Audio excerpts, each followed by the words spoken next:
Welcome, everyone, to the Thursday, November 13th Staff and Board of Trustees meeting. I will call the meeting to order at 12:01. So we're going to have probably a busy meeting today, so we'll start with John. No stress. No. Things are going good. Getting all the equipment up, ready for snow removal. Put a new chain in the one, bed chain in the one truck, and we gotta get some new tires on it. But other than that, everything's looking pretty good. We worked on the pond over Millcroft. We completed all the debris removal from the pond, and now we're just fixing the emergency overflow in between from one pond to the other. We got our paving done and striped on Graham Road. We're still in the process of completing the catch basin DI repairs. Is that what they're doing out here? Right. Yeah. That's what I thought. Some of them are pretty bad. This one up here, just up here by the, what's it, J-Max building there, that one was pretty much hollowed out underneath the road. So we saved that, and then we got the contractors down here to put the left turn arrow in on the light going up Graham Road. They put the camera detection system in, which senses anything with wheels.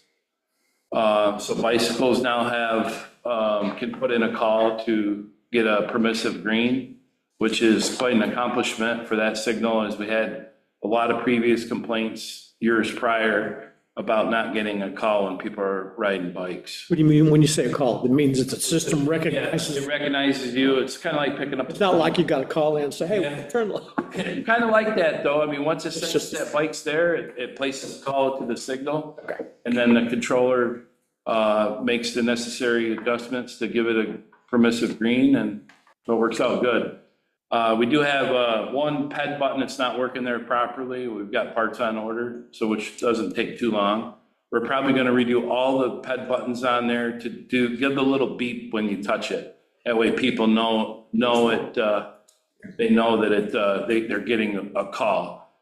With the new signal and the new green arrow, it does give a little delay for pedestrians in between a permissive green, left turn, and when that left turn goes out to a red light, it'll give the PED walk, and then it'll give a green mainline green ball. So unlike the normal operation, it was simpler, but it's with the camera detection system, it's not possible to do it that way. What it would do is it would give the call, and then give a green arrow, and then a green ball. So instead of, it just does the opposite of that. Okay. John, when did you say that was going to be? Graham Road? Yeah, the pedestrian signals. Yeah. What's that now?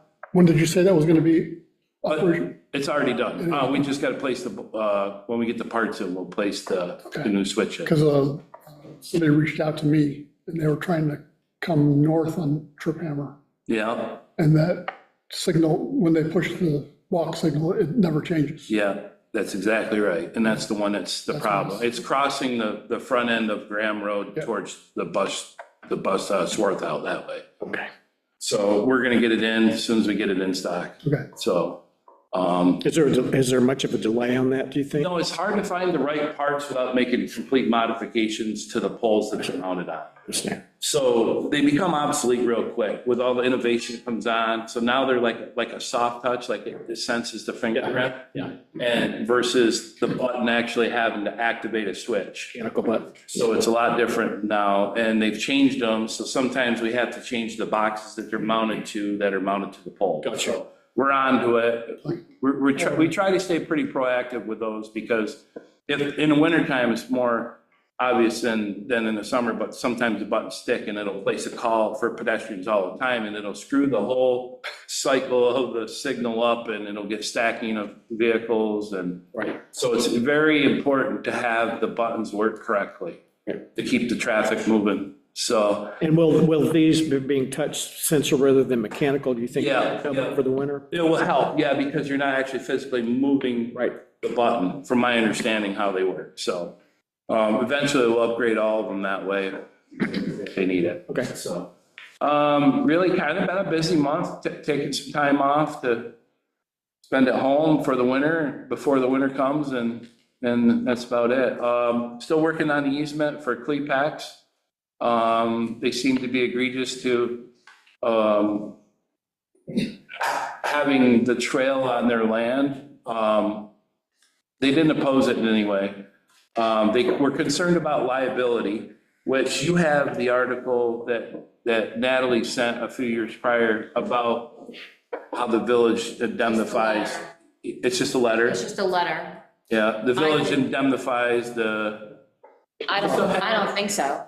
I think that's not true. I definitely still have the letter. she explained it to me on the phone the other day that they indemnify and defend I don't, maybe. incidences unless it's maliciously done by the person owning the land.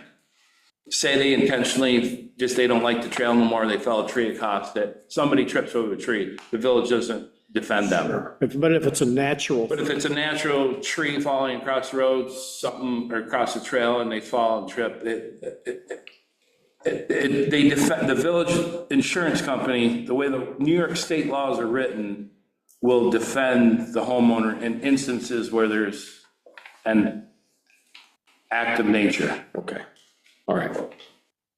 If we just need to find an example of that. Yeah, she said she has it, she would send it to me, I just gotta send her the easement so she can start writing the Get it. easement, yeah. Okay, good.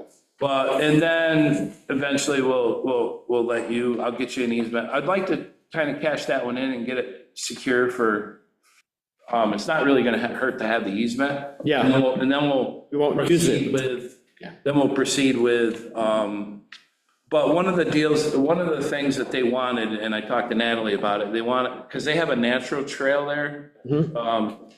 And they typically walk up to that, and they didn't want anybody to see think that it it, was- make a believe trails. So they wanted the village to supply them with a gate, so, and a small piece of fence. And I didn't agree to it, but I told them I don't think that's gonna be an issue. I talked to Natalie, and how we can do it is get a temporary construction easement.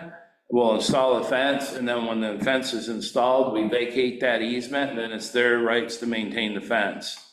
If the fence is installed in the easement and the village installed it, it would be perpetual maintenance on behalf of the village. We don't want that. I see. So we want it to just, and I looked them up, they're not very much money. You can get, I'm just guessing, a few $100s to $1,000 or something like that. Just a simple couple 4 posts in, a little stockade fence, and then a gate there with a little latch on it. And a sign, And a sign saying posted property. I found the letter. What kind of liabilities will I have for injuries on the trail?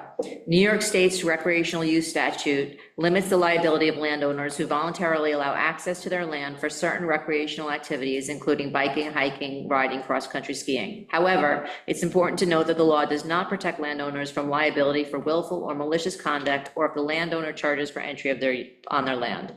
While the recreational use statute provides protection from liability, nothing can prevent a suit from being brought against a landowner, even if it turns out to be groundless. Fortunately, homeowners insurance usually provides coverage to the owner if someone is injured on the property, whether or not the person has permission to be there.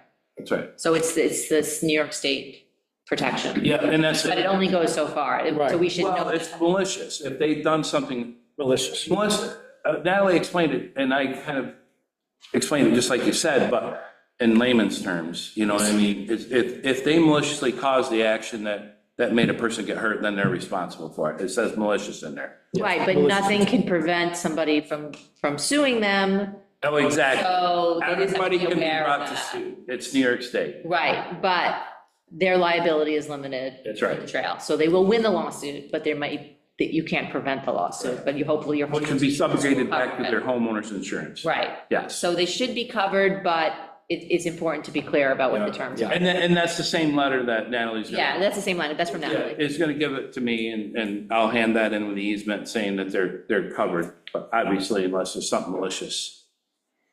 Is Natalie gonna write a letter to the Clepex, or just edit this Just- letter, or just forward this letter?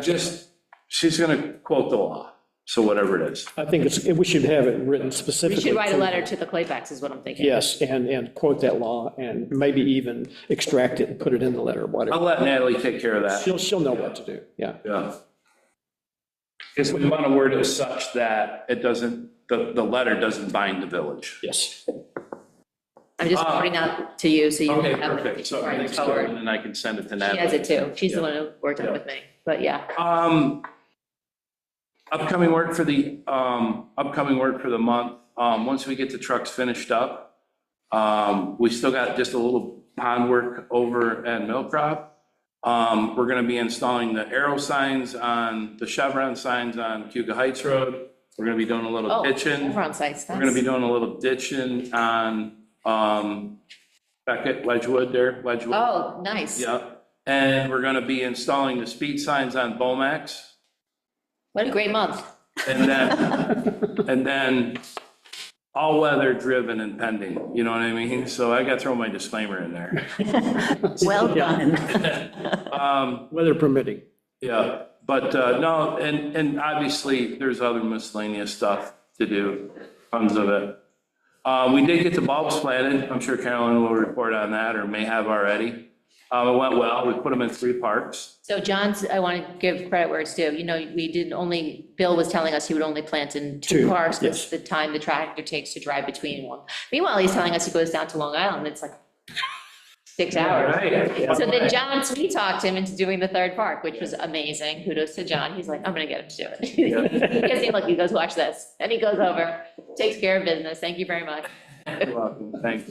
Yeah, no, they're really good people, and it was a beautiful day, I think it was part of the reason. It wasn't freezing cold and snowing and raining like we've had the last few days. Yeah. That will cut through. We fortunately dodged the bullet on any kind of salt application yet this year. So I know if you just travel a mile or 2 outside of the village, it was a little hairy driving. But we managed to dodge the bullet here and didn't have to do it. So the cameras, again, come in nice use. Was it Monday morning? We got to look at the cameras, and 4 o'clock in the morning, get up, look at the camera, see if we got to do anything. And we could see wet roads and wet sidewalks and a little bit of snow falling. It worked out really well. So Good. I think they were advantageous to cut some overtime and give us peace of mind. I think that's the most important thing. Pacing the floor, wondering what the village looks like, whether you're a mile away or 10 miles away is very stressful. So that's all I have. Any questions on any invoices, any concerns I need to take care of? No, but everything, Lansing Trails, you know, how the path meanders down. That's pretty Yeah, impressive. Did you by chance design? yeah. Well, we tried to give a landing, whenever you do ADA compliant stuff, you try to do a nice level landing before you approach any kind of roadway. And it didn't have that before. If you remember, they come straight up to the road, and it was hard. Yeah, so it was hard for anybody, whether you're pushing a stroller or a wheelchair or just walking. Kids It's riding a nice, yeah, it's nice to just take, exactly. It's nice to just take a breath of fresh air on the landing before, and make a decision on what you're gonna do next. So Okay. one of the beauties that we were able to install this time was those landings and the width a little bit. We haven't had a chance to topsoil, it's been sopping wet ever since then. We don't wanna get on the trail and bust the edges up until we know it's cured and the ground is hard underneath. So we may do some this winter, when the ground freezes, that's the best. The other morning, we had a nice frozen morning, and we couldn't get on the pond dike over at Millcroft anymore because it was starting to mud up and track in the road. So we waited till morning it was frozen. We went and got a load of the crushed stone to put in the dike, the overflow, and we backed out on the dike, dumped the load and left. That way we can, when the weather gets here, that we can spread the stone, we will. Right. So, then that's all I have. Any other questions? I have a lot of questions. I'm sure. Okay, so starting with simple, going from the mall again to Shannon Park, I've had some people ask me if there can be something that's higher to hold on to, like a handrail that's like more of hand height as opposed to the split rail fence. Is that something you've thought about? I think they find the downslope to be steep, and some of the older people want to hold something. It's not anything I thought about. Okay. I mean, you want the honest answer? Do you want to think about, I don't know, do you want to think about I that? can think about trying to figure something out, but we still have to do snow removal on it. Right. And anything you put that's gonna be mounted to the blacktop surface, like a hand railing, Uh-huh. is gonna be an obstacle to the snow and to the. So why don't we just think about it for this Yeah. winter, and then Let me see see if you come up if with we something? can come up, I guess maybe we could mount a railing to the railing or something. Okay. Possibly, so Okay. it's more round. Hand railings are kind of typically, as code enforcement, are supposed to be something you can grip, right? Yeah. Graspable, is it, okay. Okay, so I'll just. Maybe we could put a pipe on it or something. Okay, You know, fix a standoff pipe, and that way they can wrap their hands around it at the appropriate level. Is there a handrail level? 40 inches? Is it ADA? 36? If it's ADA, it's 32. 32. okay. Well, it's not ADA. We're gonna make it 32 though. All right. Is the 32 problem with snow plowing vertical posts? Or just the railing? What I was thinking, I've seen rails in certain areas that there is a rail, but it's like the post is a curve, So it stands off. stands off. Yeah. You could get a snow plow under it maybe, but I don't know how you need. It's the contours going down there that's the problem. Like, soon as you get off that level pad and you start going down that hill, you gotta turn.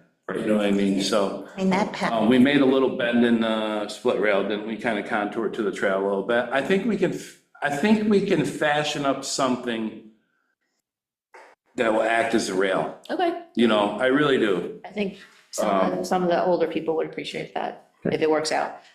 We had talked about you doing that little bit at Marion Hartel Park, maybe in concrete, because asphalt's passed. Have you thought about what you want to do with that little bit? You know that part of Marion Hartel that is the pathway across the street? the pathway's out Yeah, there? yeah. And you said last meeting, maybe Yeah. you were gonna do concrete? Well, we talked about it when we Asphalt. were out there meeting with the cleat factors. What did you decide that you wanted to do? There is 3 or 4 detectables that heaved and kind of really destroyed over the winter and this last winter, and then over the summer, they really destroyed on Trip Hammer. There's 3 or 4, so I'm gonna kind of, it's on my radar. I actually talked to the contractor to do it. The ones that are doing the catch basin repair, I'm gonna have them jackhammer those detectables out on Trip Hammer. And we're, Detectable? a Sorry. detectable, a truncated dome is to let the people know that they're coming to a road crossing. It's for wheelchairs. It's a Okay. little Okay. raised up, Detectable, it's called. yeah. So, but you've got a plan? So we're gonna kind of incorporate that all in one job, because there's a minimum load charge for concrete. And it gets really expensive. If you order 1 yard, Yeah. sometimes it's cheaper to order 4. Yeah. You know what I mean? And Okay, cool. so, yeah, we're gonna get it done. We talked about it the other day, actually. So just to catch everyone else up, Lynn and I met with a tree trimming company because she's interested in trimming some black chin trees. And then I sent that to John. So I think we're talking about the exact same 2 spots. Tree trimming those locusts and then doing some shrub removal. My question to you was, can DPW do the shrub Yeah. removal? So, I mean, not right now, but I'm just saying, No, we'll do the tree and the shrub. we're gonna do both. Yeah, no, we're not gonna have anybody come and do trees for $2,000. There's only a few small trees there. Okay, Yeah, okay, yeah, we'll do the trees. But there was a problem with, at least one of those trees is not on our property. We're not gonna do anything can't, outside the road, village property. So it's still gonna be- Unless Fulton Point does own it and they allow us to do so, which that would take a whole commission meeting to get Yes. any kind of approval. But we went down and looked at it again the other day. should I call Bolton Point, do you think? No, I'll take care of it. Okay, Um, okay. So we looked at it because the locusts had lost their leaves with this last snowfall and the high winds that we've had the last week. So we could see a small sliver of the lake there, if you looked at it when you were down there with Lynn. So we think we can clear some of that sliver, but there's a couple big sentinel oaks on the back side of that roadway that goes down where Yeah. it's on the lower side of that road that we're not gonna be able to do anything about. Even even if Bolton Point was to give us permission, I would be reluctant to do anything with it, with those trees, because one, they're so big, so high, so beautiful. They're pillars of the village, you know what I mean? I think Lynn will be satisfied with just Yeah. this, and you guys Yeah. are gonna take care of it. Yeah. Timeframe, is this a spring job or is this winter? I don't know, because we were thinking about excavating, we're doing spontaneous stormwater retention cleanup in the village, like we did that one. And we got to do a little dredging in the ponds down at Black Chin. There's Okay. a few retention When ponds. you're down So when we're there. doing that, we may just kind of carve them off the bank and haul them out. Lynn will be so excited, I'll tell her. Because those thorns on those locusts are really something. And locust trees last forever, so if you just fall them on the ground, they don't make ground contact, they'll last forever. So we want to make sure they're gone. Okay, cool. Then the last thing is, for those of you who don't know, the Greenway Committee, one of the members created a proposed pollinator garden for Shannon Park, which I sent to John. And my question to you is, even though this drawing that Jacob did may not be the final drawing, is there anything too objectionable, or can I use that to solicit bids? The only thing I have concerns is, why did we plant all the bulbs there if they're not going to be part of the? No, the bulbs will stay. Yeah, to me, it looked like they weren't noted on the. They're not, but I definitely want the bulbs there. Right. Yeah. But maybe we can go down and shoot those with our GPS unit. Okay. And send that off to the engineer, so he can translate it into something Jacob could use. Okay, great. We were able to use that mapping system up at the retention pond, and it was very nice. We were able to check accurate within centimeter grade elevations on the pond. Okay. Pond originally had never had an overflow, so the guys got to learn this machine pretty good. It's kind of computerized. So what we're gonna start doing is do more record keeping as far as mapping in the village. And once it's data that goes into it that we know nothing about, but we can send it off to the engineers, and the survey team can translate it into something that makes sense. Could he take what Jacob did and what he creates and put them together, or do I have to ask Jacob to read? Oh, absolutely. He could do it. Yeah, absolutely. But Jacob's free, right? Well, yes, to a point. So he is a professional landscape architect, and he was very reluctant to do his job. Like, he doesn't mind, like, sharing his opinions and stuff like that, but like, he didn't really want to. Someone else originally was doing the map, but when they dropped off, then he filled in, he volunteered, but he's definitely said on more than one occasions, like, I can't do my day job for you guys.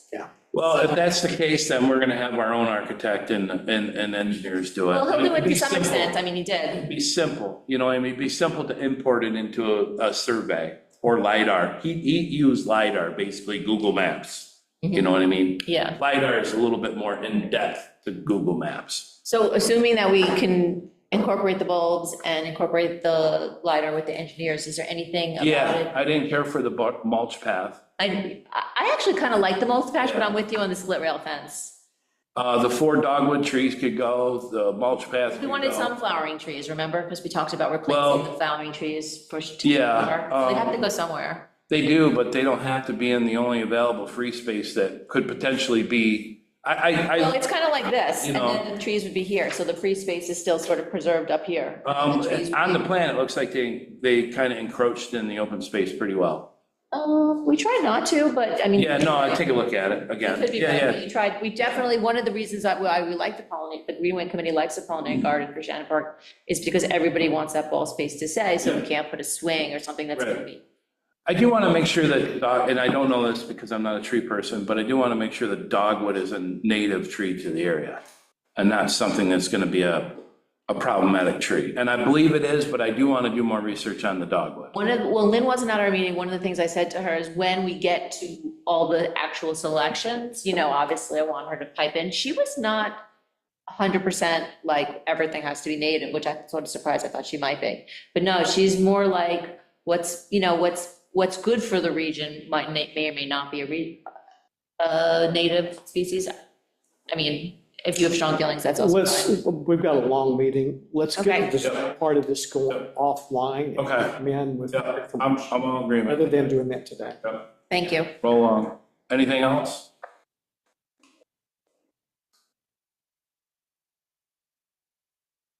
Okay. I did have one last thing, I'm sorry. I sent you an email I sent you an email, Peter an email, and I want to just put this on record. And Natalie an email about Adam Pence at One Sundowns. Yes. He's an attorney, he's pretty stern. He received a letter about Hooking up to the sewer line. I worked with him a little bit in the past. He hired Andy Schraba to do some design on it. They did some research and found out that they don't have a right to cross Sundowns Road because that belongs to the Sundowns property. So technically, he can't connect to the sewer. But I wanted a legal opinion on it, and I kind of sent it to our attorneys, and we got nothing in return. Okay. So I'm a little concerned about that. Oh, that also reminded me, John, that I wanted you and I to finish the, Yes, yeah, which I brought with us. Do you want to, after the meeting? I am Tell me booked. time that's good for you? I'm booked, yeah. And I won't have time for Kathleen this afternoon. I can talk to you for a few minutes, but I want to run. And we can set up a time after, Yeah. so don't worry about that. Yeah, okay, perfect. All All right. I wanted to do is put that on record, so I didn't hear any I comment. didn't realize you hadn't heard. I hadn't either, but I didn't Yeah. necessarily expect one to come to me, but I mean, he was, stick into it. I wasn't trying to be standoffish to him at all. Right. Basically, I was asking him, what was his need for this, whether his sewer septic system is failing or not? Right. Because the village may be able to look into another mechanism to connect them. Okay. Around the road. Okay. You know what I mean? Like extend the main and back up around or something if he had a failing system. Because environmentally, we want people to hook. Yes. Tompkins County Health Department, if there's sewer available, they don't care what obstacles in the way. If sewer's available, they won't give you a septic system permit. Yeah, that's, Okay, so that's all I have. I'm that's out of our hands. perfect. Chris? Nothing special? Trying to fight the good fight. Yeah. Let's hope it hangs off for a little bit longer. Nick? Nothing? Okay. Thank you, guys. It's going to be I know winter's always a hard time for you, so let's hope it, maybe February, end of February, you can ease in and, Yeah. Hoping like tomorrow. all right, thank you. Mike? Oh, sorry, Kevin. I just wanted to be sure, I sent out, I forwarded an email with some training opportunities. So just be aware. Is that one you did today? Right. I didn't get a chance to digest it. Just so, give you a heads up. Okay. That email you sent about the invitation for the treatment plant. The open house. And There was no date. Yeah, I didn't realize that because Like- I heard that she mentioned it in our group of six meeting this morning.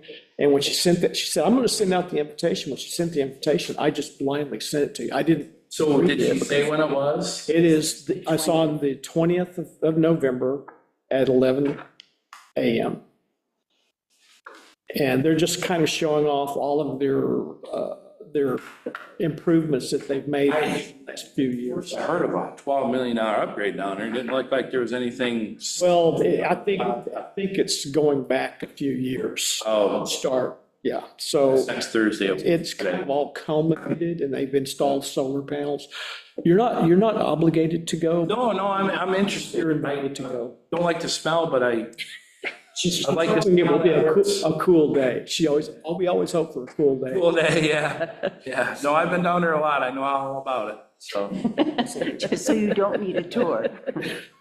Okay, then, take that off your list of things to do. So anyway, I'll look at that. I'm sorry that there was no date on it, and I didn't look at it that closely. I just wanted to be sure you all knew you were invited, so.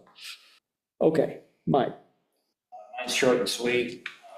Since the last staff meeting, other than the day-to-day operations, I've been mainly concentrating on familiarizing myself with the new code, which was supposed to be implemented January 1st, and working with the planning board on their uses, change of uses, recommended change of uses. They are done with their initial review of all the uses and recommendations. I believe we get a chance, maybe not so much next meeting, but the meeting after that, we'll start reviewing all of that and kind of, by changing some of the uses in the district, you know, how does it trickle down to referencing the code in other spots of the village code? So we still got a lot of work to do. Planning board's doing a great job. I think they're taking their time with it. I can't see them having much of a recommendation for you until early next year. I want to make sure that we get this all right. Can I ask a question about that? And the reason I'm asking is I saw an email this morning about, there was going to be a webinar on land use, using land use authority for childcare.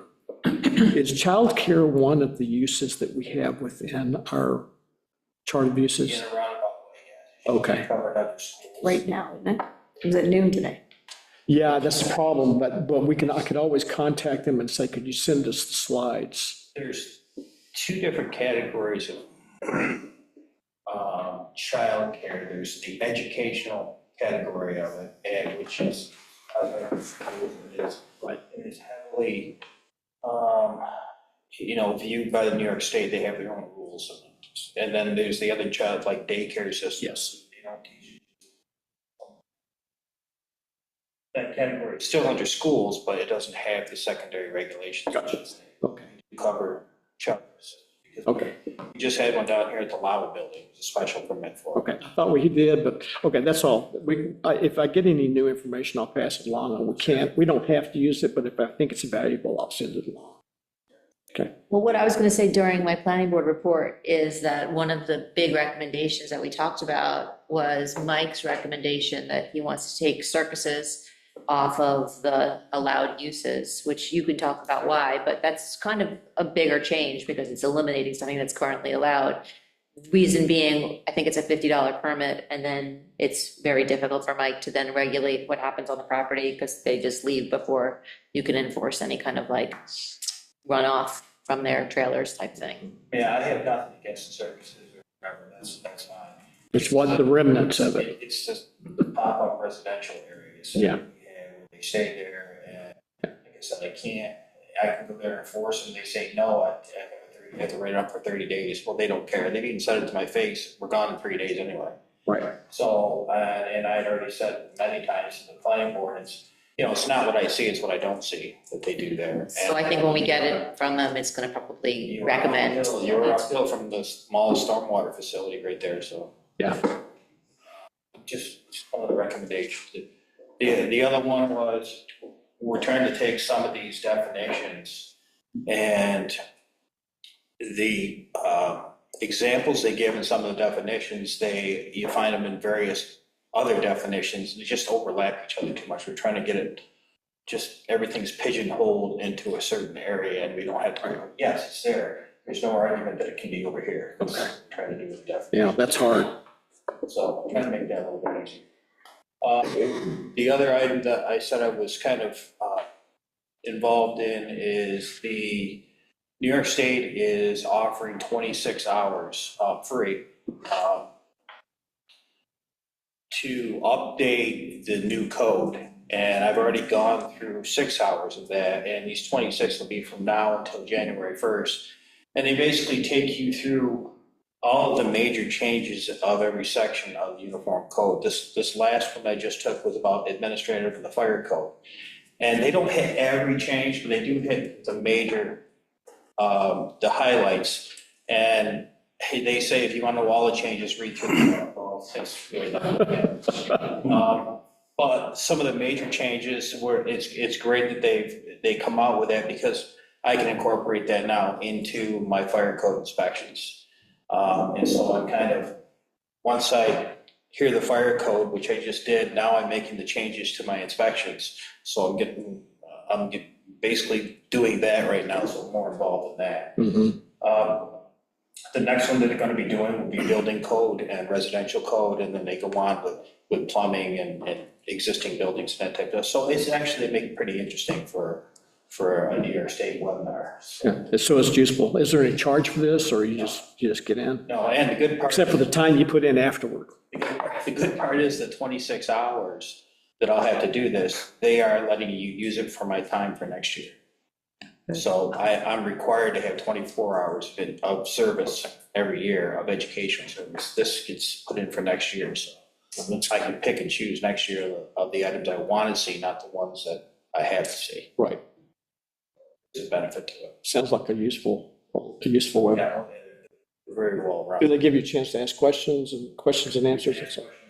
Great. They give you, emails, and you can send out questions that anybody will, what about this, what about this? And then they send it right back to you, because I did ask them a question, they got back to me within 45 minutes. Great. That's pretty good for the state. No pun intended. Something seems to be working well, okay. I think that's pretty much all I have. Six questions.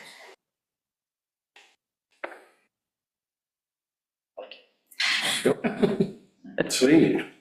Make something up. Okay, Jody? Water account N7121 sent in their check on time, but UPS destroyed it, so I couldn't cash it. They were good about, I emailed them, they sent me another check, however, it came in time when penalties were done. So I am requesting that we remove the penalties from water account N7141 in the amount of $39.33. I'll make a motion. I'll second it. Any discussion about this? I think it's pretty straightforward. All those in favor, say aye. Aye. Okay. They tried. Right. That's all you They can ask. tried, yeah, and they were great about getting right back to me. Good. I also need a resolution to do a budget transfer for the New York State retirement. If you look in the vouchers, it was over what they estimated it was going to be, in $5,381. The increase over the estimate that they gave us has to do with an employee getting reinstated to Tier 4 from Tier 6, because the percentage is higher for that, and also overtime. So I would like the resolution to authorize a budget transfer from contingency fund to the retirement line item A9010.8 in the amount of $5,381. So moved. Second. Susan seconded. All those in favor, say aye. Aye. The accountants were here this week gathering information for our annual audit that they do. Just wanted to remind everybody to get your required training done.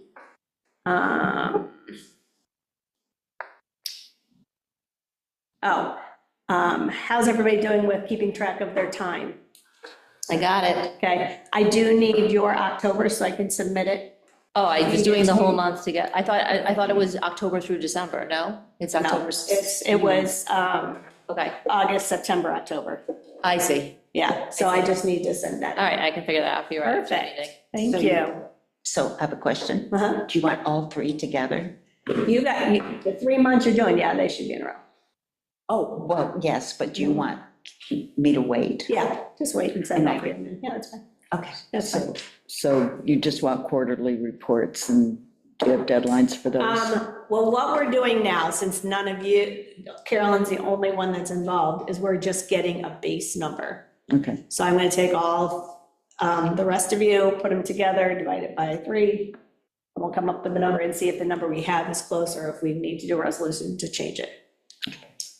So, thank you. let's see.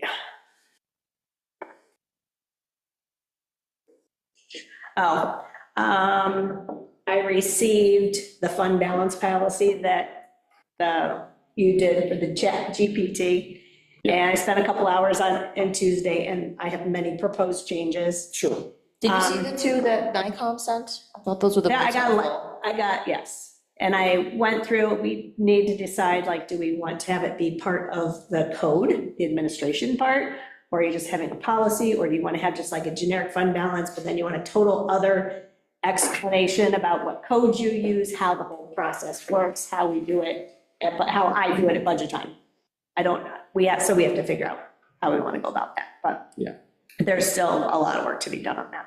Oh, yeah, absolutely. But I think if we start from the baseline that we're gonna work off of the two that Rebecca sent us, they're simpler, But then- How about you let me put one together? absolutely, great idea. It's gonna take a little bit of time. Because So, she did say that they weren't necessarily reliable. I right, mean, they didn't Yeah. follow. yeah, do you guys know if you want to make it part of the code, or if you want with a generic one? Like, just like the definitions like they do, and then have a separate written, actually how it's done? Or do you want that all incorporated into the fund balance policy? We don't know. You don't know? Okay. All right. Short and I sweet. would We say don't. policies and procedures together, which would be Well- the explanation that you have. If you're gonna have it in the code, it should be very simple, like the definitions and stuff, but because I can give you the definitions, but someone's gonna look at it and go, I don't know what this means. Well, this means this is reserved, this is your code, such, and this is, what it actually means. And this is what we actually do at budget time. You look at this, you look at this. I mean, that's a whole, I think that would That's make budget. more of a separate, document. But I think in the code, you can have fund balance policy, which is just like a generic thing. I like that idea. And will it say that if, for our unassigned, we would have a minimum range between 15 and 25? I think that's too low. That's fine. And We then, can say that and then I think too, it should be, they said, the main thing is you want it for your general fund. But I think that you're gonna need different percentages for general and water and sewer. Because you end up with, okay, here's our big budget, but yet we get paid here, here, here, and here. But what if all our expenses happen here? So those are all things that you need to look at. Right. It's all things that we look at So when that- I do the budget, so. Our range, we can come up with our own range. Yeah, And just yeah. try to stay within I mean, that. there was one that had 50 to 75%. So, and then I do have a chart of our appropriations that we've done the last 10 years. So you can kind of look at it and see. Get an idea. So, yeah, Great, that's great, Jody. so, Thank you. want to approve the vouchers? Are there any questions? Did everyone have a chance to look at the vouchers?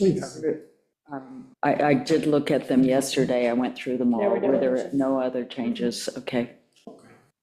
Any questions or concerns about this? Okay, I will move that we accept the current vouchers for November. Susan seconds. All those in favor, say aye. Aye. Okay. I think that's all I have. Oh, another thing, cable commission, that franchise that you wanted to talk about. Right. Eric, you got the notes that I sent you from previous, there used to be a cable commission. Oh, yeah. And- That's unrelated. It's dead. What happened is so back in the 90s, there was a Tompkins County Intermunicipal Cable Television Commission that they had to work with the cable systems and they were taking up money to help propose to sort of negotiate a group rate on the agreements, but that disbanded. And when it disbanded, there was money in this account at the county. And the Village of Lansing, Don Hartill, who was on TCOG at the time, agreed that we would take that money and have it in an account. And then whenever the money was, if the money was needed for anything, we would give it to the county.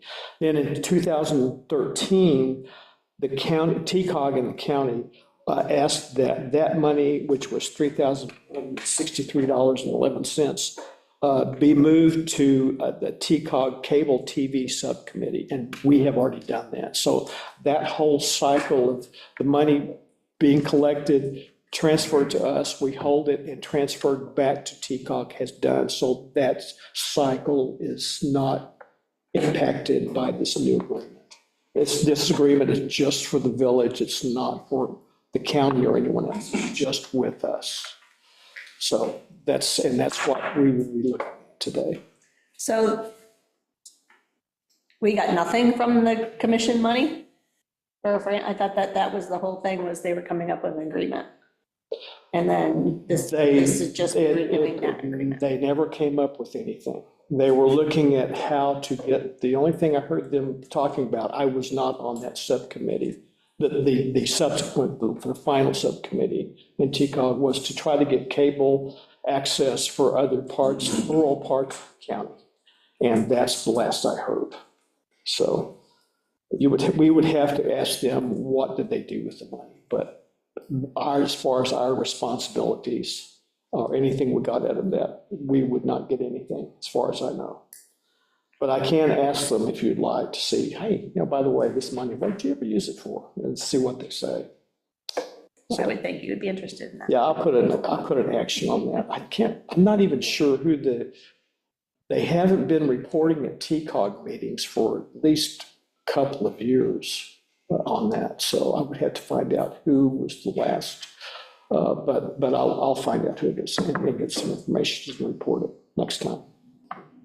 So.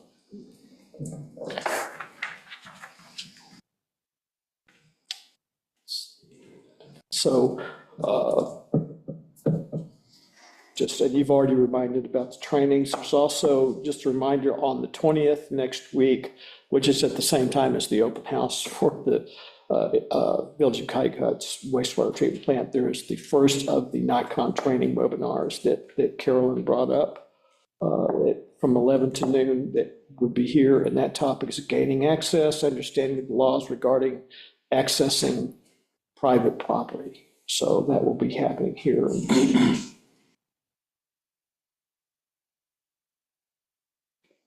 Anything else, Jim? Thank you. All right. And Carolyn?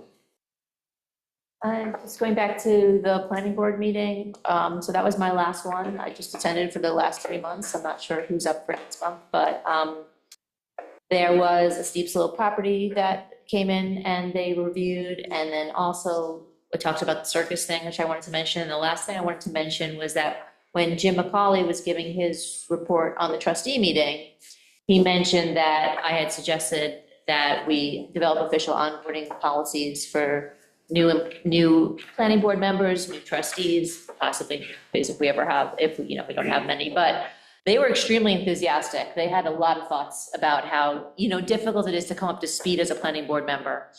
And also, I think as a trustee, to be perfectly honest. And they were very enthusiastic about that we should have an official policy. So Lorraine had already actually written up some things because she just was thinking about it as she was new or whatnot. And so, yeah, they definitely want to do that. So I don't know, Susan, if you want to work with them on that or not. I think onboarding is really important. She can just bring it to me too. Yeah, everybody will work, I think, together. And I don't know that somebody took the lead, but they just all said how much they thought it was an important part of, so I still would like to have onboarding procedures for the trustees and the planning board. We should probably have it from BZA too. Yeah, absolutely. So I would recommend that someone from one of those boards take the lead for that particular onboarding policy. Shouldn't that be the chair? Probably it should be the chair. And I think we determined that that was the best route forward, the chair, because the planning board, there's a manual that the planning board, what is it called? And The book, Everything You Wanted to Know Planning Federation book that Natalie has, it's not available. so is there a training manual? There's something. Well, she talks about the NICOM handbook, and then she talks about a book that she personally owned that she thought everyone should have. Yes. It's not available.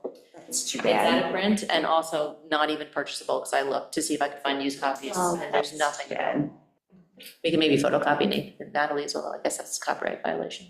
Not if But it's not planning board available. said they're not printing anymore, and they don't have anymore, yeah, but she's. Well, how are they then disseminating the information that was in the no longer available? That's a good question. So it's part of maybe the updating or whatever the planning board needs in terms of credentialing or. Well, there is something in the NICOM handbook about planning board. Yes. And I mean, it's just not an in-depth about everything, but But it's a start. At least everybody know that there is something called the NICOM Handbook for Employees, which I bought my copy. I get an electronic copy, I give it to everybody. She gave it to us. Yeah, Right. electronic copy. Yep, there's a short version and a long version. Oh, so that's. There's a like 100-page and a 300-page. Well, anybody, I mean, we all, everybody, the planning board, BZA, and all of us should have, whether a hard copy. So what I'm hearing is rather than Susan facilitating this, which we had talked about 2 meetings ago, Ronnie, you're going to facilitate something for trustees and you're going to ask Mike to facilitate something for Planning board. planning board and Lynn to facilitate something for BZA. Right. So we do actually have, a procedure that is, that's written. Yeah. And because the first is on the 20th, we're offering the trainings here. That gives everybody an opportunity. Yeah, but those are so specific. This is more about how you are a Village of Lansing planning board member. Of course, every training is helpful. Yes, I mean, those trainings can be part of what is in our policy. Right. Well, I think what you're asking each chair to do is basically bring everybody, new people up to speed as, okay, the planning board is dealing with this, this, and this. Trustees, at this point, we're dealing with this, this, and this. I think that's more what we're talking about, correct? As onboarding, because when they come to me, they'll get all their paperwork done. They'll, find out where their mailbox is and get a directory and the NICOM book they'll get. I mean, all that basic stuff comes from me. But what we're talking about onboarding, I think, is more explaining what the village is about, or, and people have to ask questions. I don't know what people know and don't know. Yeah. So unless the person's gonna ask questions, you're not gonna know what they know, Yeah. So what I'm sort of envisioning is just schedule an actual, part of the policy will be, you schedule a meeting with Jody, be prepared for these things. You'll schedule a meeting with your chair, and they'll talk about these things. And just having it all laid out so that it's followed each time. You were gonna say something, Mike? I was just gonna say, back in my dark years of being on the school board, we had the state had, obviously the same thing we have the required training and whatnot, but we took members of the actual board and they were, so to speak, big brother, big sister, whatever, and they would take the new person and educate, which I would certainly volunteer to do for planning board and BZA, because I can explain to them what we do and how we do it, and the process I go through to hand out the, all the handouts and material and whatnot. And that seemed to work really well on for the school board, so. No, I agree with Mike, that's a good way to do it. And it really doesn't take much, because the new members, like, we have new members now, it's just concerned that they're not, and I didn't say things, you don't want to sound stupid by asking a question. I mean, it's just benefiting the rest of the board by getting education on what's happening with the actual board. So like I said, I'd be glad to volunteer for that, for those two boards. What's for it? I think it's great, and I just, like, I keep saying, I'm sorry if I'm a broken record, I just want there to be like, this is the policy, so that everybody knows this is gonna happen, and it makes sure it does happen.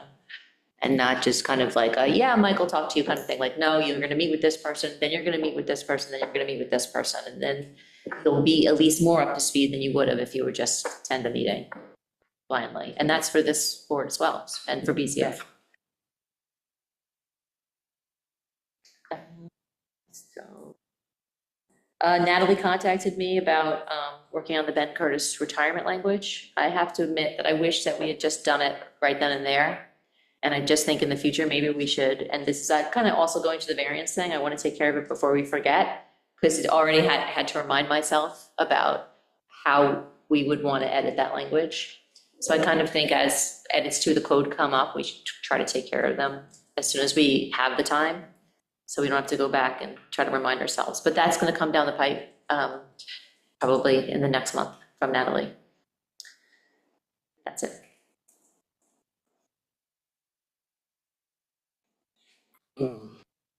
What is the status of the comp plan? Still working on How much did you have to do? it. Links, I'm sorry? links. Oh, making sure all the links work, double check the links. embed them in, Okay. because you don't want to have the URL listed. Yeah. Because screen reader will read it twice. Because if you have like a word linked, Yes, then you list the URL after that, right. a screen reader would read the link, the URL both times. And the reason So everything's you taking just- longer is because he's making it adaptive. You just do, oh, I see, so it's, okay. So what I normally do, and tell me if this is wrong, whenever if something's going to be printed, and I've got a link, a display text that is different than the actual link, I convert that to the actual link, and it's just in there as it's what's there now. How do you deal with, what am I looking at? When they see it in the text. If it's just for print, Right, you can have the, right, but if we're putting it online, right. you need to embed the URL into the Yes, yes. text. Yeah, okay, so you're just, Do It's, that. it's just doing part of your day job. So, yeah, and that's slow work. When do you think we might be able to see it? It's hard to say, because I'm trying to do it between things at work. I understand. What is our deadline, Carolyn, to get that complete? We missed it. Complete. Yeah, We have to have I it guess, done by the end of the could year. we, I mean, that was my goal for sure. Could we do something that's not ADA compliant, just so we can all look at it, what you've designed? Could we just see the design without the links? Sure. So we could at least, So, that was gonna be my next thing, so I gotta switch back to design instead of, are we making you do more work than, just shuffling where I was. oh, okay. Well, it's up to, Yeah, well, I think we kind of need to look at it, because I did want to have it approved in 2025. yeah, we could, That's not going to happen. well, whenever we can approve the document with the proviso that the links might have to, there might be small things they have to, But we have to hold a public hearing. yeah. Did we have a public hearing for a first comp plan? Why, it's been so long, I just couldn't remember. Okay, so yeah, that would require notification and then holding it and addressing questions or issues. Okay, all right. Yeah, just so as soon as you can get something to us that we can review, so. it's just to be clear, so we can appreciate what Patrick is doing. Formatting, to me, is formatting, making it look pretty. But this goes beyond, Yeah, in my opinion, formatting. yeah, it's not specifically formatting, but it's definitely required. Yeah, Yeah, it's a fine line there. But thank you. yeah, thank you. I'm been there, done that. Yeah. Yeah, okay, good, all right. Any other questions for Carolyn? Susan? Nothing from me, except to Mike's point. I listened for the first hour and a half of the legislative update before I came over. And the uniform code, those, what you're dealing with right now, that's supposed to be going into effect 2026. Yep. In the fire code especially, Wade says that's really important, and they're focusing on that, making sure that everybody knows what's coming down the pike. So whatever Mike is doing, perfect, to keep updated and paying attention to, since Wade, coming from Wade, he's trying to simplify it. And just make sure everybody knows what they're supposed to know. And there also was something about construction, everything going electric, in terms of building, those issues. Yeah, all new construction will require electric. You can't put in gas appliance. you have an existing gas stove at this point, or gas furnace or whatnot, you can replace it with a light unit, gas unit. The next round of changes, that won't be allowed either, that'll be put in electric. What do you think that would?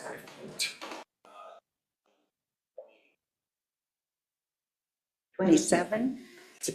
The ICC was 22, it's 24, should come out 28. 28, so it'll come out in 28. You may have said this, they postponed the one code for the all-electric stoves and all that stuff.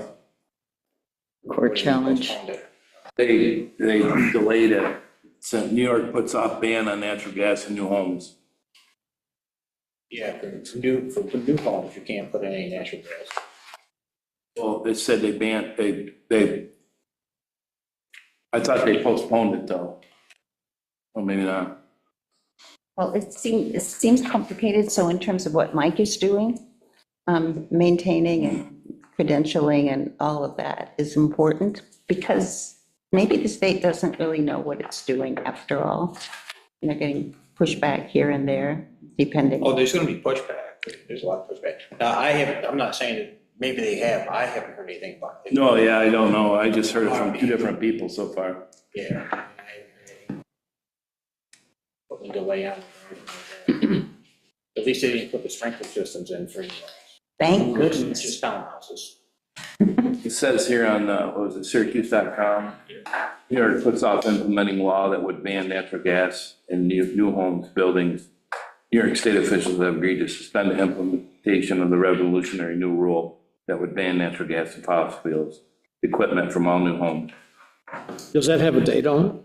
Yeah, it was just published yesterday. Okay. Because it went around like crazy from what I was hearing from different people. There's certain exceptions you could have, if you have a backup generator, that could be natural gas. There's certain exceptions. Things. Mike's job is getting more complicated. Yeah. Do you need something? Is this a court? No. Where's the court at? Town of Lansing? Oh. It's the second time I missed it all night. All right, where's it? Community address. It's on Ridge Road. Are you familiar with the area? I just work out here, I don't live out here. Okay, go down Trip Hammer until you get to the light, take a left, take another left, it'll be on your left, just past the ball fields. You're gonna have to call. Ridge Road. Walking, so. Oh, Okay, all right.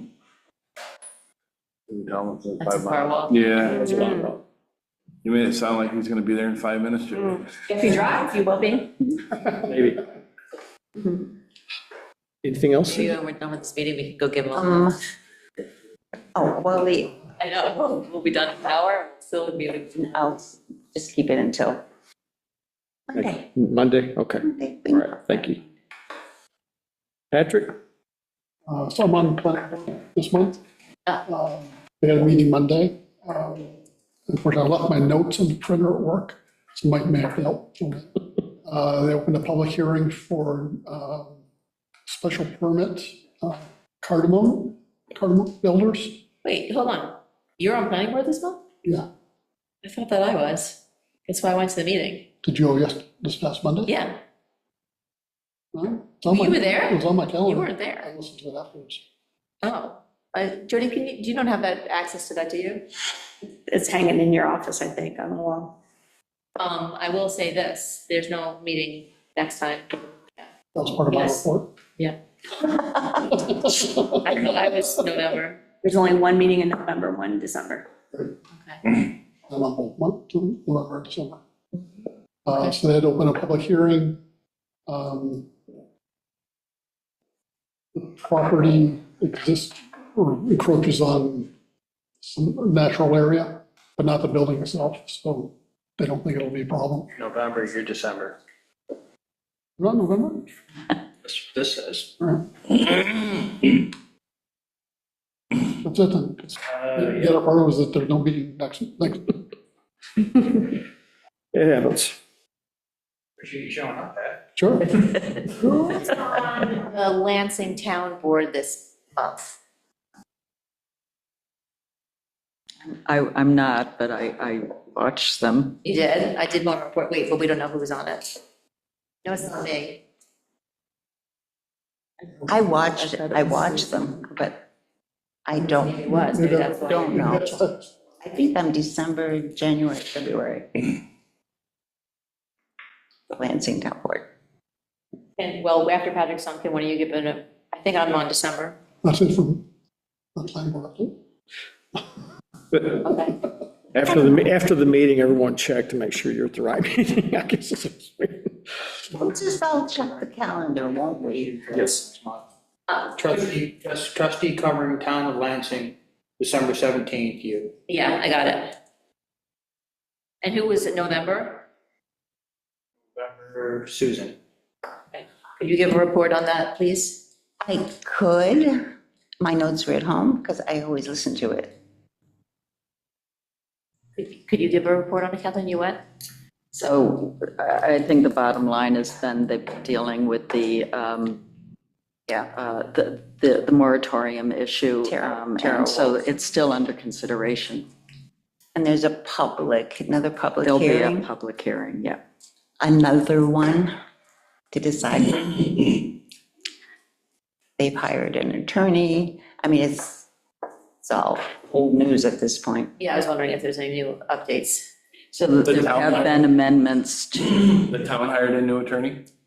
No, Just for not, that. no, just for that specific. This is the lawsuit. that's Proposal. is right against them I For the did moratorium. read that, yeah.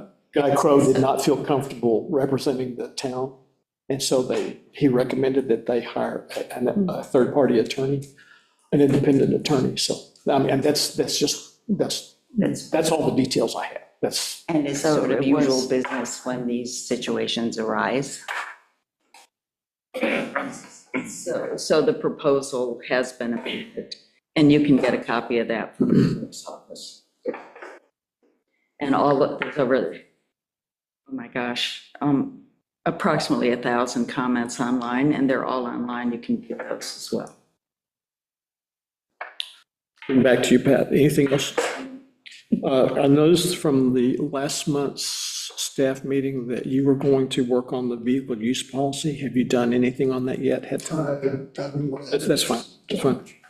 Just wanted to be sure if it's something's on. Got anything that you need to send us or questions, be sure. Okay, thank you. Kathleen?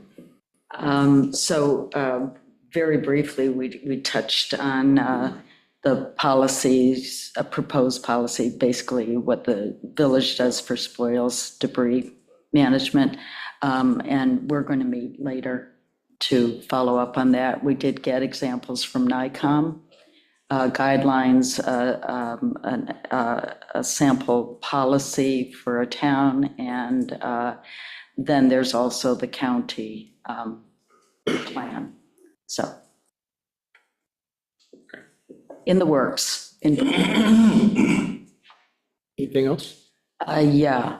I'll report on CWIO and the Environmental Management Council. We actually meet this afternoon, so I'll report on that on Monday. And the NICOM policy, I also attended the whole thing, which is why I just barely made it in here too. There were 28 proposals, policy proposals that the policy committees have recommended. And we have until, there's a survey after where you can provide feedback on those 28 proposals that were recommended by the policy committee. And I'm in the wrong month. November 20th is the deadline for submitting, for completing that survey. For finance, Brian Coffin, who's the director, talked about, let's see. There were 9, maintaining and increasing state aid to cities, because that would be the temporary municipal assistance, to maintain it at 50 million, because there was no promise in it of future funding. So that's really important, especially villages. The second was dedicated funding for local sewer and water infrastructure, which we all are dealing with. It's the SWAP program, similar to the CHIPS program that transportation gets. So it's direct funding for small improvements, as opposed to the larger, more competitive programs out there. It's preventative maintenance. The third was to increase the CHIPS highway funding. And another component of this was arterial maintenance. So what they're asking for is an additional 50 million for CHIPS. Distribution-wise, that was not a lot of money, though. No, but in addition. Right, distribution-wise, once they do it statewide, very small percentage. So it'll help meet ADA requirements like the curb ramps, all that kind of stuff. And let's see, and the arterial maintenance, that reimbursement rate hasn't changed since 1987, to give you an idea. This is why they're. I don't recall, they may have named it something else in the past, but I don't know what it's changed. multimodal funding or something like that, but that was arterial? Yeah. I don't think we ever qualified for anything like that. Then the fourth one was removing tax cap disincentives for economic growth for housing business districts.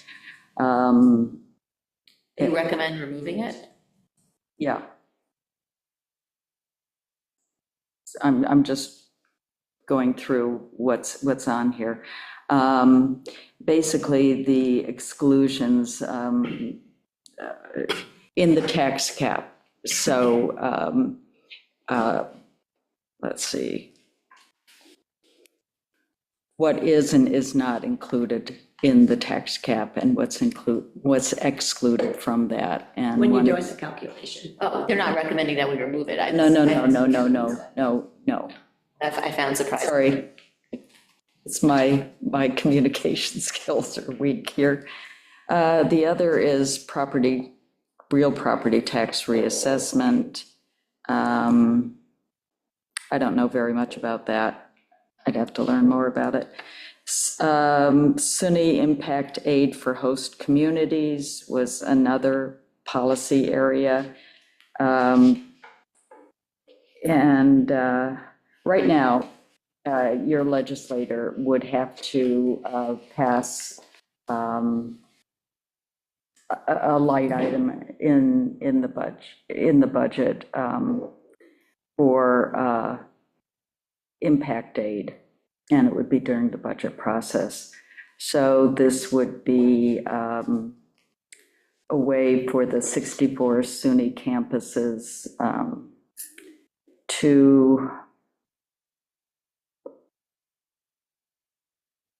for the municipalities basically to get some support there without having to go through having your senator and assembly person go through the budget process. Support for what? For the additional public safety services, fire, police, code enforcement, all of that the student populations. We do school not districts, rely et cetera. on state funding, just so everybody knows. I mean, CHIPS is like the biggest thing that we Yeah. get. Ames, it's only like $11,000, and that's basically it. All these other things really don't apply to us. Not so far. So it's basically supporting this, the extra burden that a student population brings to a host community. Right. If they'll do it for SUNY, maybe they'll do it for Cornell Ethical College, Right, TC3. right. Okay, so that's a potential interesting. A new one is statewide real-time clearinghouse for municipalities. It would be one place for municipal eligible grants, as opposed to having to go to each you know, DEC, this place, this place, this place, to see if you're eligible. It would be to kind of standardize it. I thought there was a, No, apparently not. interesting. I thought that they did. It would be to simplify it, so you could just look up, oh, this is all the stuff municipalities would be eligible for. So that was just one other. Reinstating Restore New York. That's the granting program for revitalizing communities downtown. This is the first time since its inception that it was not funded in the last budget process, so it's basically to restore funding. And then the last one is the cannabis revenue collection reform. And what that is, that's new. So if municipalities opted in, it's basically working with the governor and the state legislature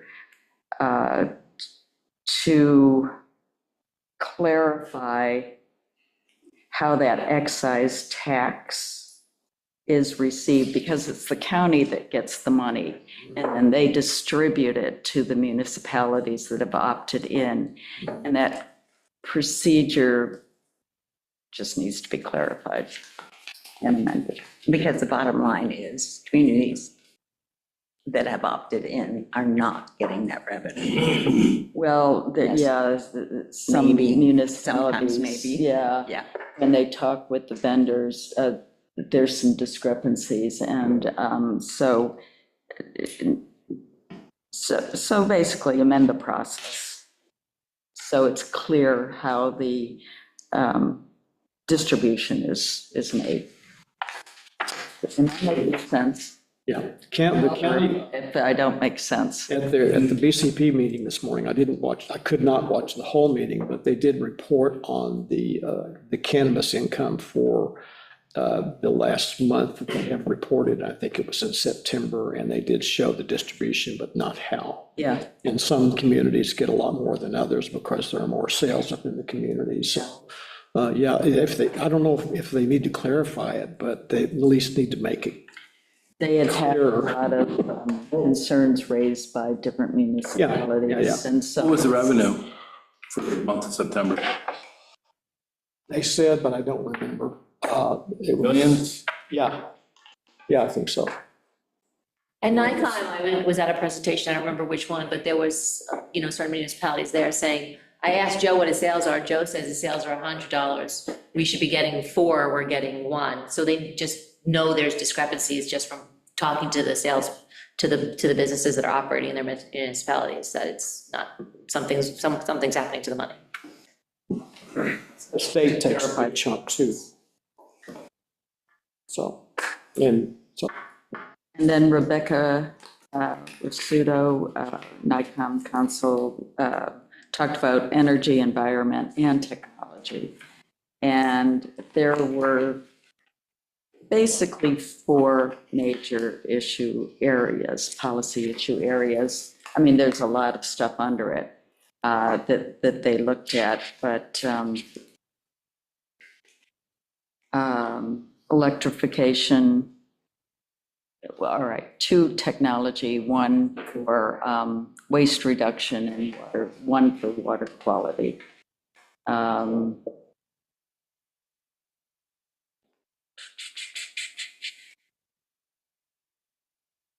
She did talk about the court challenges for the all-electric building, which will delay the effective date of 2026.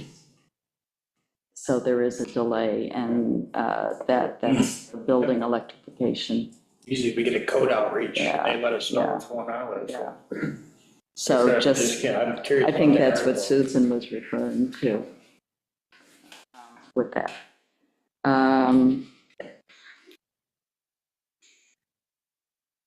The other is sustainability and alternative energy resources, and under that, it'd be your solar project, your pilots, your host benefit community agreements, more local input.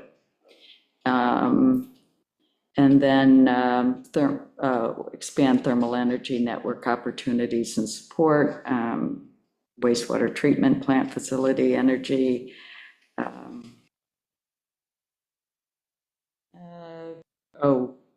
Community choice aggregation for villages and cities. What they say.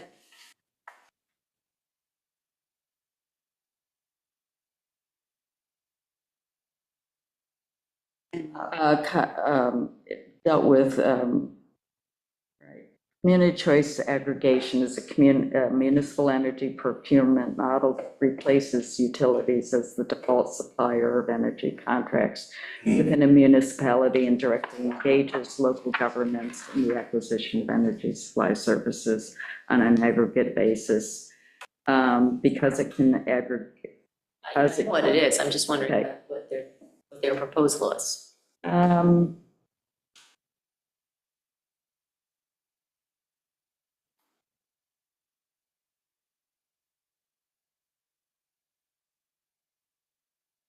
Whatever it Is was, they support codifying the authority to enable cities, villages, and towns to pursue Okay. CCAs more quickly and efficiently, Okay. and using an opt-out only methodology. I think that was Gotcha. the thing. Another address data center cost allocation and authorizing local tax and cost sharing options so that one of the big concerns is costs being passed on to the ratepayers. Do they mean data centers like as in TeraWulf data center? Any kind of data Yeah, center because it's that clear that it, supports technology, right, and the impact on local There is- taxpayers and ratepayers. so they're suggesting that the rates for local taxpayers be preserved when data centers come into place? So my understanding, and again, I have to read all of this stuff more carefully because I just got off the call, is they would support creation of a framework that treats large data centers and large data mining operations as a distinct consumer class to ensure they pay their fair share of That's a very good idea. energy costs. Is kind of my main takeaway from that. and mine as well. Yeah, I didn't read the text. I just paid attention. All these are just proposals. right. This is things like, So these are course, they may or may not. general policy proposals that have come forward from the policy committees that they feel would benefit villages and towns. But it's like form for steps before an action. So the other One of the issues with that is that the data centers negotiate a contract with the energy provider where they get a very low rate. The energy provider says, that's great, yeah, we have a new customer. Price increases for energy don't go to the data centers, they go to everyone else. So they're going to have to make a lot of state law changes to make that happen. It's not going to be a simple code. And also greater transparency and accountability. Be nice. Before the fact instead of after the fact. Anyway, just some protections and guardrails in there. The other is, and this would be Pat area, strengthen, and Ronnie's, strengthening and streamlining cybersecurity initiatives. The regulation. No, very little, if virtually nothing about that. The other is waste reduction initiatives, and there are a whole series of proposed legislation and legislation that has been passed, but a focus on reduction, not just recycling. Water contamination and protection. This goes to your source water protection, your drinking water quality protection, and wastewater treatment facility upgrades is kind of what that primarily addresses. Also, your lead service line, kind of clarifying the Leverage No Act, which I'm not familiar with, sorry. But part of this would be, you know how, John, right now, you can only do the public piece, but not the piece going to the House. So it would be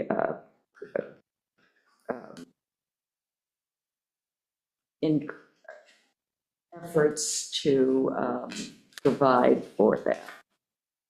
We don't have to worry about that, so that's kind of a, I'm just. yeah.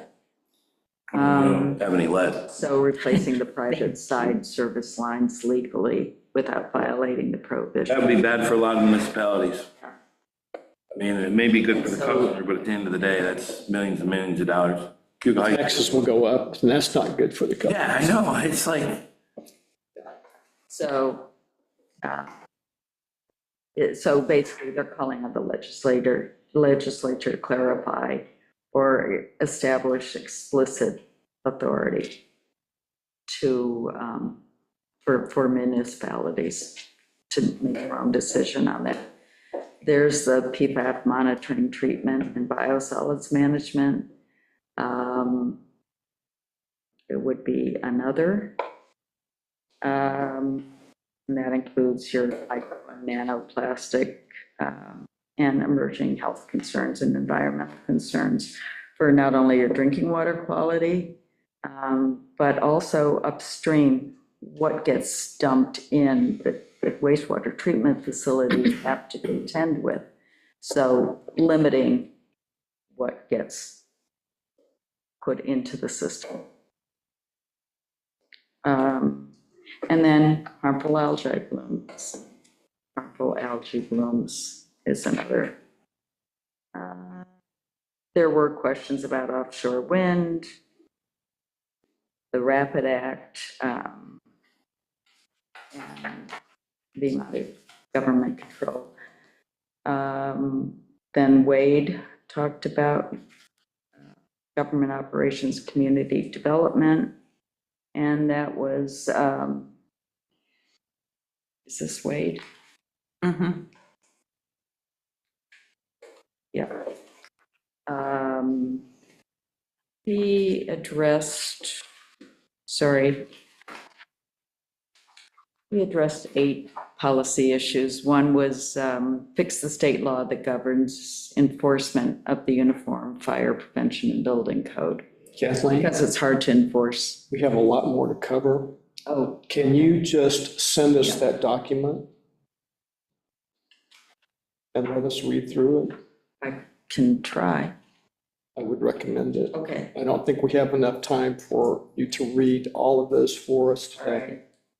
Sorry. No, that's fine. That was the That's an big one, important and meeting. housing was another one. So I would think that you could just send us that document. And if it would help, you could highlight the things that you thought might be applicable to our village. And then we could read through, and then we could address them at a future meeting. Okay, Okay. I'm sorry, it's just. for Monday. Maybe. Okay, Thank you. Anything else? I mean, that's a lot of I'll information. stop. No, if you have other things, let us know.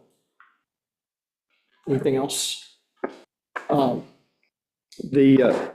community survey for CSCCs.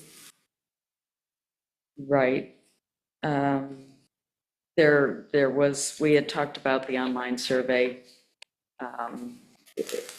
And basically, it's the background, purpose and project goals, and then what projects do you want to see the Village of Lansing prioritize? So it's a 2-page, and just pick your top 2 choices or other. And if it's other, just a brief, really short description and justification. And Pat had a lot of good suggestions. I was testing the online survey to see what I could do with that too. So once we get the background information, the content there, I will translate that into the online form. And it will behave a certain way that I'll let you see and approve. For the paper copy that you're asking people to come to the village and fill out, well, you'll need to make a paper copy of that also, so It's just a one-pager, Right. Pat. that people can fill out. So I changed the wording so that it could be used for paper or online. I used your language for that. And Pat, I incorporated your stuff and sent it back. Right, so once you get that done, then I'll finish up that form. Had some ideas, I wanted to test it, and the things I wanted to do would work, but I don't want too far until I get all the content. So that's all the content. Okay, all That's right, it. all right. If you will send me the finished version, okay, I did. I'll double check. If I don't find it, I'll contact you. Yeah. It could be it came in an email and I passed it. Hopefully, let me know if you didn't get it. Yeah, all right. It could be that what you sent me was with the Pats, is Pat, so Oh, November 11th, November 11th, the final. was that when you sent it? 2:18 PM.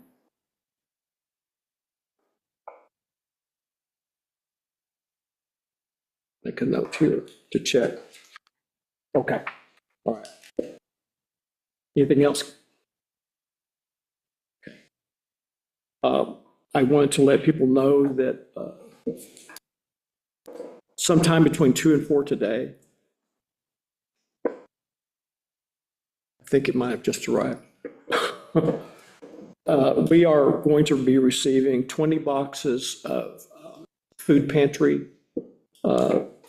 family delivery boxes that we're going to store in my office. We'll have 20 boxes here. I asked them, how are we responsible for distributing this? Or is it going to be a food pantry comes by and picks up 5, 10, 15, 20 boxes at a time when they run short? They didn't really answer the question. They're coming up with that. I do not want us to become a food pantry responsible for distributing to people who are only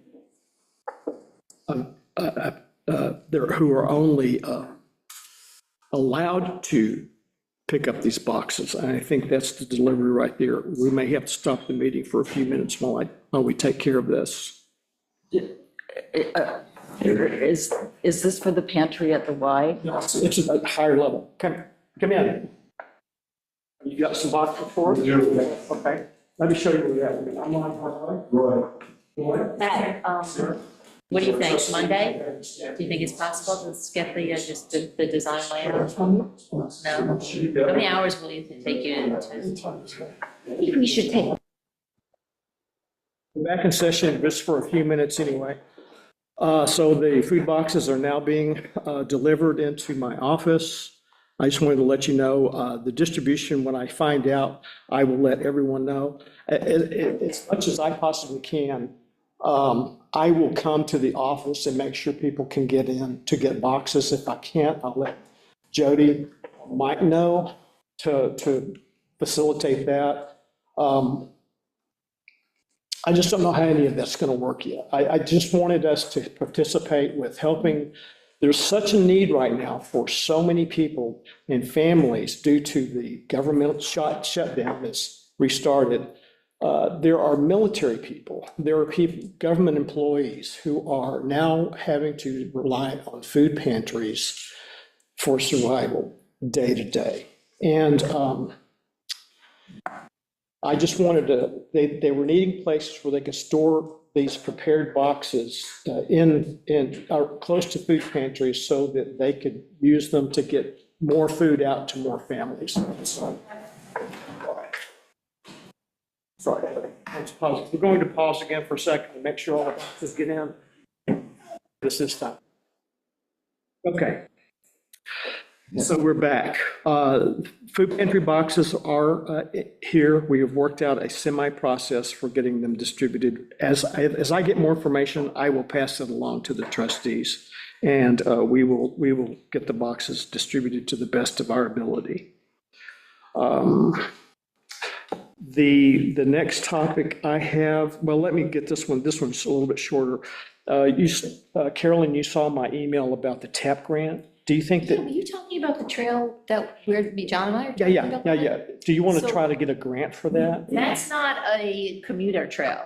That's a recreation trail that doesn't connect two places. You said between Bomax and Marion Hartel, but it's not connecting. No, that was my description. Now, that wasn't a requirement of them. It's any trail, I think. I think that my understanding of who gets TAP grants is people who are using it for commuting purposes. Okay. So the appropriate, what? What about the Craft Road sidewalk? Ding, ding, the appropriate thing is sidewalks, that if we don't get the sidewalk grant for either of those two sidewalks, we could use this, or the Potential, Cuba Heights yeah. Road. I imagine TAP is what Cuba Heights got for their sidewalk, because it has to be for commuting Yeah, I'm not purposes. sure if it was TAP or not. So that was one of my questions, the follow-up on that email regarding Brent Cross's email and the citizen that inquired who had been in Cuba Heights and is now in the village of Lansing. What was the status of that in terms of going in on that? What did Brent say to me? He basically were like, we're done, we're good. Okay. Like, there's nothing to participate with. And there is a difference in the grants versus recreation versus a complete sidewalk project. So to your point, that would be more in line with the sidewalk project. My other suggestion was that this is something that could possibly help pay for a town to village of Lansing trail down the road, That is designed because that would to be something. decrease, anything that's designed to provide an alternative to vehicular Vehicular traffic traffic. is, yeah, so that would be something. Okay, And I'm sure that on the town level, when we get to the village-town connection, they'll want to look at the TAP grants. But Okay. if we want to look at one now, we have to look at our current Yeah. sidewalks that connect buses, sidewalks that connect to another sidewalk. We might want to start with talking to Cuba Heights and asking them for their grant, because that's how we started, Kathleen and I started when we did the other sidewalk grant. Asking them for what they did. share their grant application. The one that they've already Right. received, because then we could see what they said about commuting. Because I do know a few people who commute along Cuba Heights Road. And how many of them are villagers, if we would get letters from villagers. I really think I could find a better location than Cuba Heights Road To to commute. move people. Catherwood, perfect example. Hickory Hollow, Brook Drive, Brookway, Bush Lane. There's so many people that walk up and down these roads that a few people on Cuba Heights Road, a trail to where, I don't know. You know, that's just my opinion. I mean, No, I agree with John, absolutely. just have to, like, be in good conscience, spending taxpayer money on something that's gonna be legitimately used. We have people that come from the Horizon Drive area that have no place to walk but down the road, and I see them every day. They're a lady, a husband and wife with their 4 children, you know? For years. Yeah, for years have done this, and there's a lot more besides them. They walk down, So it's like a that's- bakery. Huh? They walk down, it's like a bakery every day. Yeah, and then to me, that's, They're going somewhere important every day. So I think it would be good to look at the Complete Streets network that the county has to The see village where has it more, connects. Cuba Heights Road was basically handed to the village under the town of Lansing when we incorporated in 1974. So it's a right-of-way by use. There's a lot more hurdles to jump on that right-of-way acquisitions than a lot of the areas that we own, bona fide own the road. And it basically is project ready, you know, it's ready to build. And That's just my opinion. Sorry, I put my. No, this, Not at No, all. I agree with you, Thank you. 100%. So the deadline for this is March 12th? uh, So we'll hear from the other grants that we did in February. And I think we should just turn around, because I found very compelling the argument we put forth that the buses being on these two locations on Uptown and Craft, being that the sidewalks are really going to help people with transportation. We could probably turn that around pretty quickly. It's in, the same arguments apply to the TAP grant. I mean, So that's what I would do. Just a couple more examples is Warren Road. Warren Road, southern lake that we own, the Village owns. I mean, that gets a ton of foot traffic. I'm just examples. There's a lot of businesses, doctor's offices up in Arrowwood and Brentwood area that we have almost a bona fide path with our project that we're under grant admission now is to continue it from Nissan up to Dankert Park. And then from Dankert Park, it goes up to Warren Road. Warren Road can go to all of the doctor's offices, which is connecting people to one, work and services. Right. You know what I mean? That's an easy sell for a grant. Yeah. No, and that fits in with the comprehensive map, that connecting sidewalks map. So all of these places you've mentioned would all connect. And so the ones that have the least major infrastructure needs and that connect the most number of, of bus locations, services, et cetera, in the village would be prioritized. No, I agree. okay, I just, So I'm not selling any one. I wasn't trying to redesign anything, I just wanted to ask about. No, I think it's a good opportunity, and why do we have to wait for that? Let's get it on the application process for TAP right now. We could do what you just suggested and not wait for the other two. Yeah. Connecting to the doctor's offices. I think connecting transportation is what this grant is about. Yeah, absolutely. So connecting the bus stops to the doctor's offices is, I think that's the No best. brainer, and then people go up to the DeWitt School up there. Is it the DeWitt School? Yeah. They go up there and walk, So what would we need in terms of like Okay. connection? We basically have to do the one from Nissan to Dankert, and then basically, we have all the crosswalks, we have permissible crosswalks at the village-owned uptown traffic signal. And basically, they have sidewalks down to the south on Warren, right? Down to the BOCES and IC3, and there's sidewalks on that side. The only thing we need is just a design build on the sidewalk, basically from Brentwood Arrowwood. I think the sidewalk on Warren ends at IC3.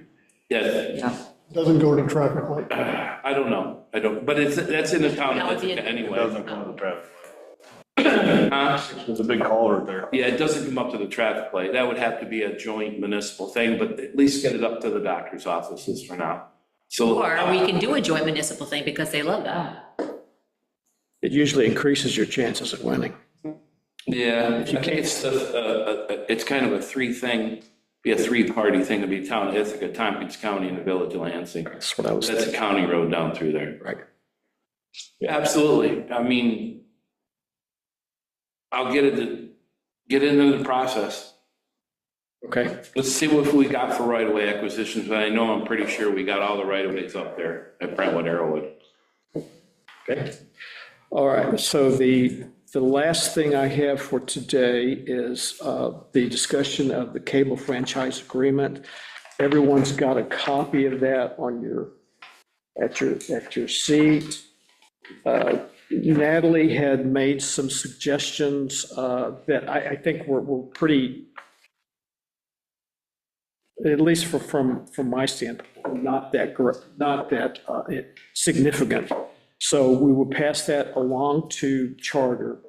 The one thing that Natalie did say that we should discuss is her comment on page 8 under section 10 of that first paragraph, 10.1, to the amount of fee that need a statement as to facilities or support for public education or government access will be part of its franchise fee. So I had written that we insert this quote, "The provision of public educational and governmental PEG cable access shall not reduce the grantee's annual cable franchise fee to grantor."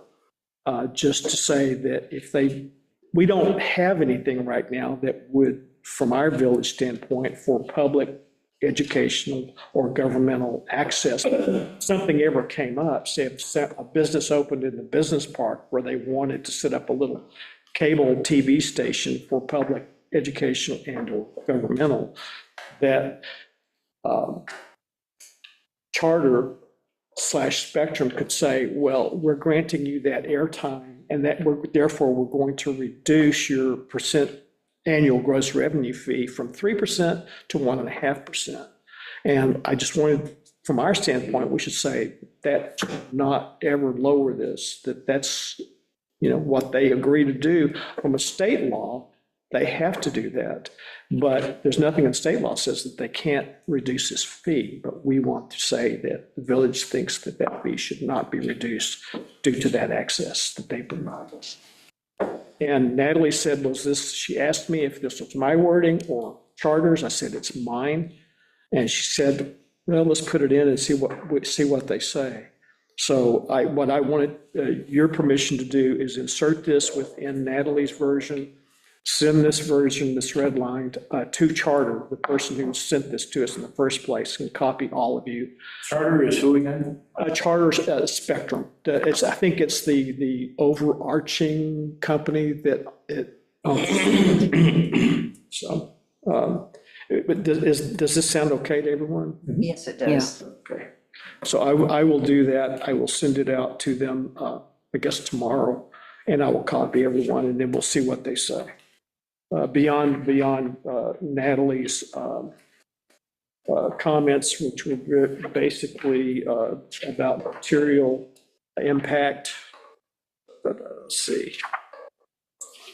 Does this have, provide them more access for installation and stuff? Or is this just? No, it just means that we will be paid 3% of the cable fees every year from all their subscribers.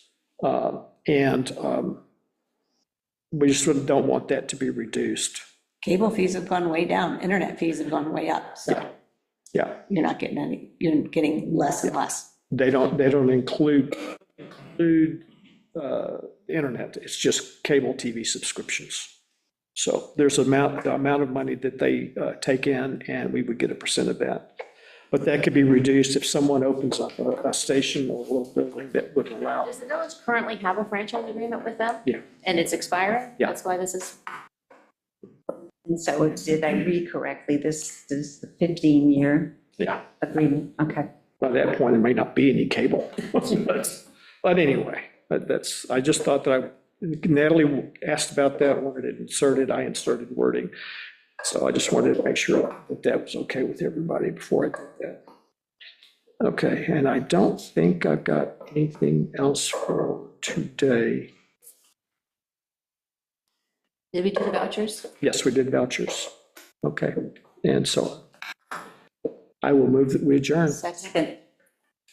Carolyn, just a half second faster. Carolyn, second. All those in favor? I know, Pat, you wanted to. I say aye. You tried once today.